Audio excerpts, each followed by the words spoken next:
Halo semua, hari ini kelompok kami akan memberikan contoh-contoh mistifikasi dalam pangan.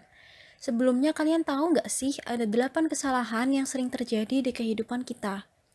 Yang pertama, observasi tidak akurat. Yang kedua, generalisasi berlebihan.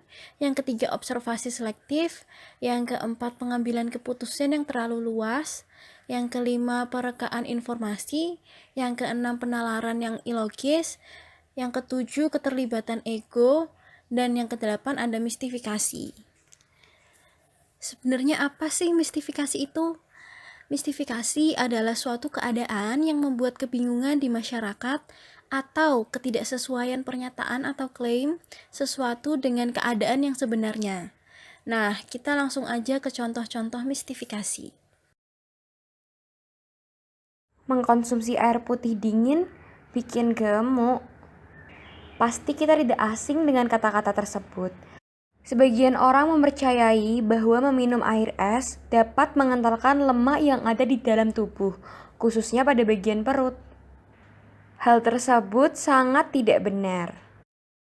Menurut Journal of Clinical Endocrinology and Metabolism, makanan atau minuman yang masuk ke tubuh kita akan disamakan suhunya oleh tubuh kita. Air putih yang kita konsumsi, baik dingin ataupun tidak, sama-sama memiliki kandungan 0 gram kalori, 0 gram karbohidrat, 0 gram lemak, dan juga 0 gram protein. Kegemukan atau penumbuhan lemak dalam tubuh akan terjadi ketika pola hidup dan pola makan kita tidak sehat, seperti tidak berolahraga, makan lebih dari kebutuhan asupan kalori per harinya. Mitos selanjutnya yaitu, apakah benar mengkonsumsi telur bisa menyebabkan bisulan? Kepercayaan yang satu ini didasarkan pada berbagai kisah nyata banyak saksi yang mengaku apabila mereka menderita bisulan karena terlalu sering makan telur. Bisul sendiri termasuk jenis penyakit peradangan pada kulit yang dapat menyerang di seluruh bagian permukaan kulit tubuh manusia.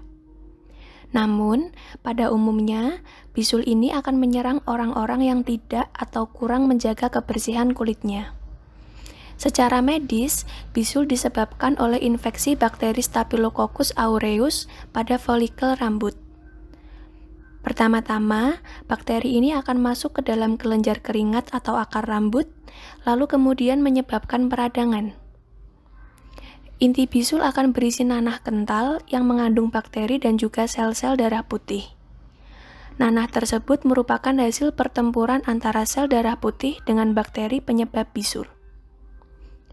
Inti bisul dan proses peradangan inilah yang akan menyebabkan rasa nyeri yang sering kita rasakan. Apabila inti bisul pecah, maka kuman-kuman di dalamnya akan keluar dan akan mengenai bagian kulit lainnya sehingga dapat menimbulkan infeksi bisul di area baru. Berdasarkan pencarian yang kami lakukan, kami tidak menemukan penelitian yang menghubungkan bisul dengan konsumsi telur, sehingga dapat kami simpulkan apabila telur menyebabkan bisul hanyalah mitos belaka. Mitos selanjutnya adalah ibu hamil pantang mengkonsumsi cumi-cumi.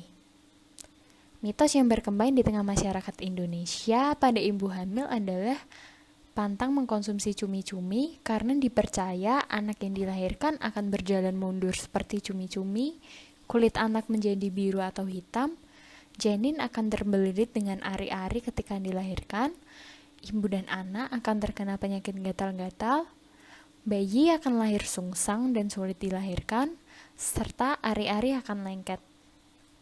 Faktanya, apabila ditinjau dari segi gizi dan kesehatan, dalam 100 gram cumi-cumi mengandung 15,3 gram protein, 0,80 gram lemak, 82 gram karbohidrat, 15 mg kalsium, 194 mg fosfor, 1 mg zat besi, dan beberapa vitamin dan mineral lainnya yang sangat diperlukan bagi ibu hamil. Sama halnya seperti jenis ikan laut lainnya, cumi-cumi juga berperan sebagai salah satu sumber omega 3 yang berfungsi untuk mengoptimalkan tumbuh kembang janin.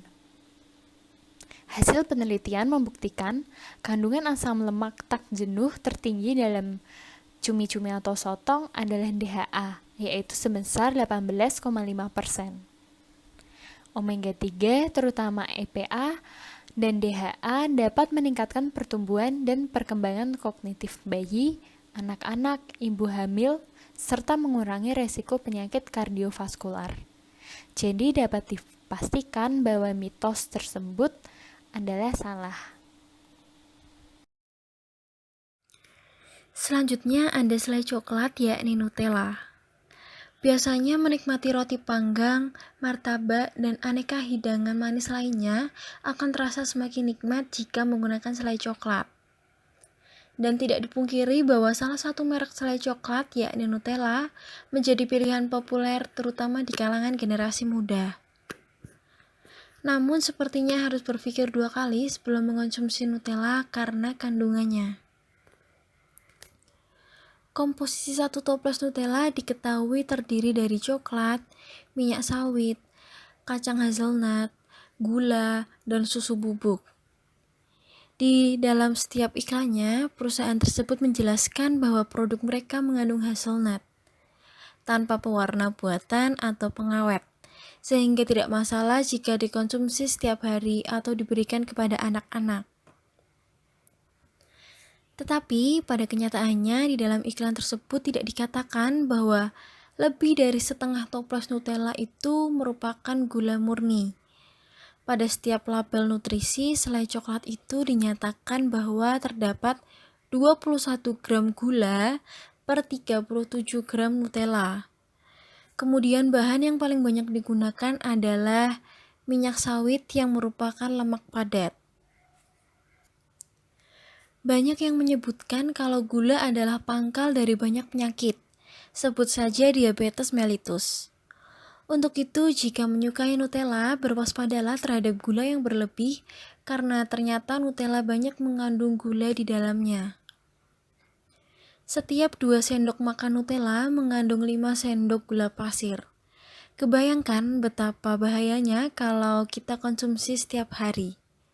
Bisa saja rentan terhadap diabetes. Kemudian salah satu kritikan pedas yang diterima Nutella adalah adanya palm oil.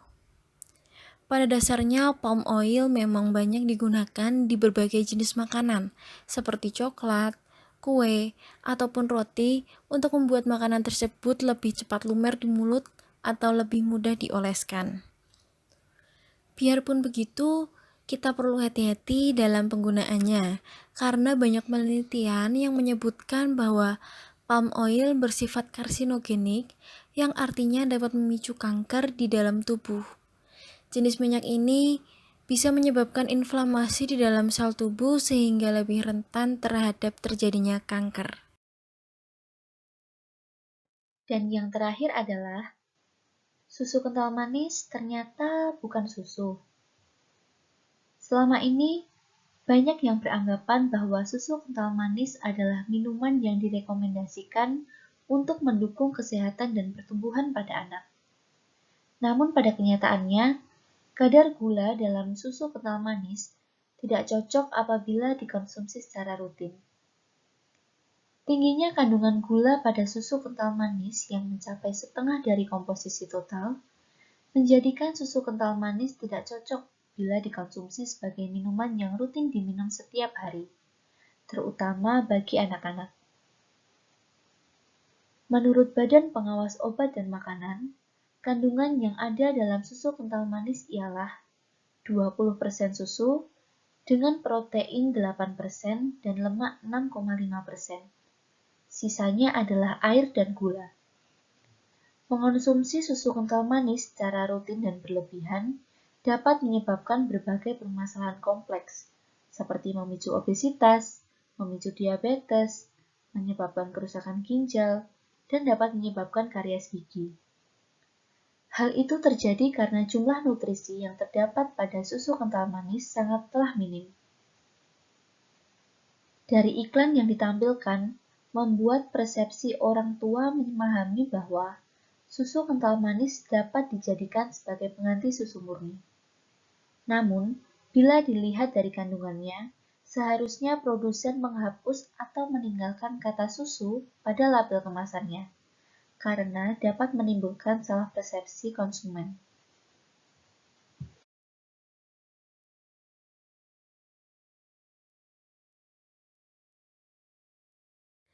Jadi sekarang teman-teman udah tahu kan seperti apa mistifikasi itu?